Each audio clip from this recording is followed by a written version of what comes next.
माननीय राहुल जी का मुकदमा एमपीएमएलए कोर्ट नंबर 15 के यहाँ बयान दर्ज करने अभियुक्त नियत था। माननीय राहुल जी आए, उन्होंने अपना बयान दर्ज कराया।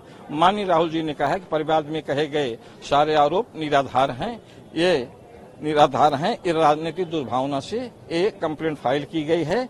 मैंने कभी भी किसी भी व्यक्ति के विरुद्ध उसकी मानहानि को नष्ट करने के उद्देश्य से किसी व्यक्ति के विरुद्ध कभी कुछ नहीं कहा है और ये परिवाद दायर किया गया है। मेरी तथा मेरी पार्टी की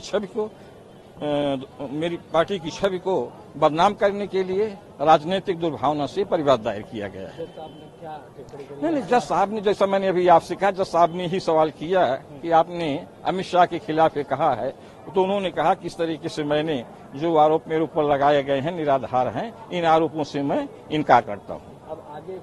अगली तारीख सुनवाई जो है 12 अगस्त 2024 नियुक्त है। 12 अगस्त 2024 को अभियोगी जो है यानी परिवादी जिन्होंने मुकदमा दायर किया है न्यायालय में उपस्थित होकर के अपना साक्ष्य प्रस्तुत करेंगे और मेरे द्वारा क्रॉस एग्जामिनेशन किया जाएगा। बाद में जो कुछ होगा आप लोगों को सूचित किया जाएगा। बार बार यहाँ बुलाने का कोई प्रश्न नहीं था, क्योंकि राहुल गांधी जी जब आए थे उन्होंने अपनी जमानत कराई थी। उसके बाद न्यायालय रिक्त हो गई थी, न्यायालय के पास क्षेत्राधिकार नहीं था। न्यायालय जब क्षेत्राधिकार आया तो हमारी क्या से न्यायालय के क्षेत्राधिकार आने के पश्चात बिना विलंब किए हुए राहुल जी ने आके अपना बयान दर्ज कराया। ऐसा होता है कि कंप्लेनेंट के काउंसिल या डिफेंस के काउंसिल जो जिस तरफ से रहता है कुछ न कुछ ऐसी बातें करता है, तो राहुल जी जो है सदैव उन्होंने न्यायालय का सम्मान किया है और मैंने पिछली बार कहा था कि न्यायालय का सम्मान करते हैं और नियत पर आएंगे, अपना बयान दर्ज कराएंगे। आज संसद की कार्यवाही चल रही थी, राहुल जी संसद की कार्यवाही को छोड़ करके आकर के न्यायालय में उन्होंने अपना बयान दर्ज कराया। ये है राहुल गांधी की विश्वसनीयता